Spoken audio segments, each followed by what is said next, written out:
Beginilah cara pria ini mandi. Jutaan anggur berkualitas. Dituang ke dalam kolam. Berjemur dengan nyaman. Tinggal di villa puluhan juta. Lukisan cantik. Digantung ke setiap ruangan. WC rusak juga tidak diperbaiki. Pergi ke kolam buang air. Mobil mewah ratusan juta. Setiap hari ganti. Setiap hari makan tidur. Kehidupan yang santai. Kenapa tidak ada yang peduli?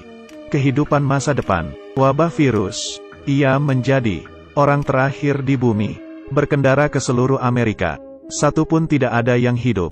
Ia merasa stres. Petunjuk terakhir. Menemukan sebuah villa.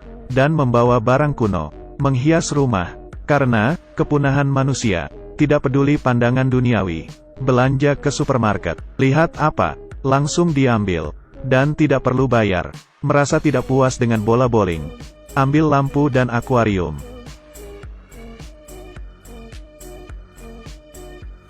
Dan paling hebat, mengambil mobil sembarangan. Ke mobil ratusan juta. Pelan-pelan dorong. Turun. Kehidupan yang bahagia. Tidak berapa lama, ia mulai merasa kesepian. Di koran lihat wanita tua. Ia merasa sangat cantik. Ia melihat orang yang lama sudah dikaguminya. Jendela, Dewi, baru mulai masuk.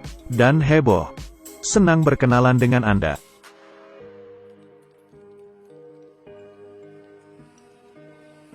Hidup seorang diri sangat bosan. Ia gambar senyuman di bola. Berkata bosan. Malamnya, ia tidak bisa tidur. Mulai membentuk salib. Dan meminta ke Tuhan seorang wanita. Villa bagus berubah jadi tempat sampah. Kolam renang berubah jadi toilet. Harapan pria. Tidak jadi kenyataan. Seharian. Ia minum sendirian. Puluhan juga anggur. Dituang ke kolam. Dan sambil merendam. Setelah hidup sendirian selama setahun. Ia tidak tahan. Demi dirinya, mencari tempat. Menulis di batu. Bersiap mengakhiri hidupnya. Ia siap. Menancap gas. Mobil mulai ngebut. Ke arah target. Ia menginjak rem. Karena ia lihat. Kejauhan. Ada asap. Ia senang. Menyetir ke arah asap itu. Turun dari mobil. Hatinya melonjak. Ini. Pakaian wanita. Kalau di bumi ini. Hanya tinggal satu orang. Kamu bakal ngapain? Ada orang pakai telur. Diminumnya mentah. Menyetir mobil mewah ke supermarket. Orang Amerika ini lebih hebat. Berendam di ratusan juta anggur. Mobil mewah dihancurkan.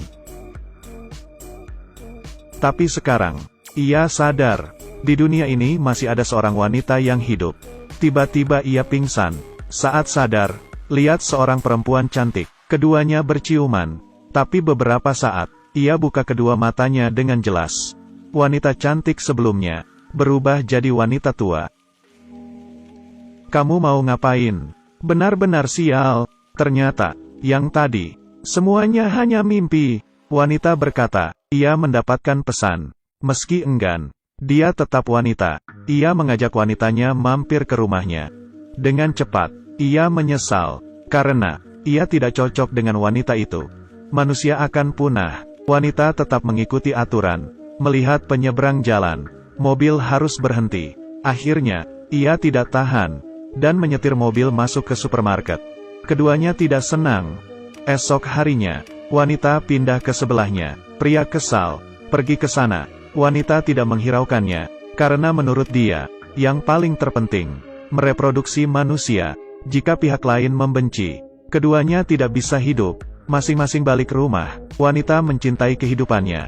Di perkarangan. Menanam buah. Ia merasa terhina.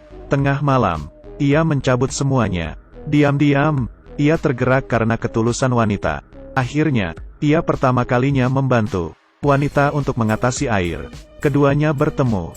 Memutuskan untuk memproduksi manusia. Setelah mengenal, ia tidak sabar. Mulai membuat ide. Tapi wanita ingin sesuai perasaan. Harus nikah dulu. Pernikahan direncanakan esok harinya. Ia sangat senang. Saya tidak tahu. Mimpi buruk baru aja dimulai. Siapa yang kasih tamparan ke pria ini? Sehari sebelum pernikahan, ia sibuk menyiapkan secara detail dan detail. Tapi pria tidak peduli. Melakukan apa yang ia mau. Mencoba berbagai jenis permainan.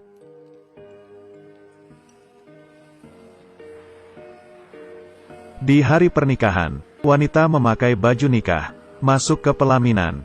Sadar pria, berpakaian jelek, pakai sembarang. Wanita tidak puas, tapi masih sabar, karena wabah virus. Hanya mereka yang masih beruntung hidup, harus saling menolong, memproduksi manusia dengan cepat, sampai ke tukar cincin. Ia tidak sabar. Pria bingung. Ia dari awal bilang pernikahan, melupakan tentang tidak menyiapkan cincin. Melihat kelakuannya, ia melempar bunga dan meninggalkan pelaminan. Ia khawatir, bawa cangkul ke depan pintu wanita. Melihat dekor kamar pernikahan, ia mengerti, wanita susah payah. Ia dengan tulus minta maaf, mengajaknya jalan-jalan, dan menyiapkan hadiah. Saya ada hadiah untuk kamu. Tidak mungkin memberikan palu kecil sebagai hadiah.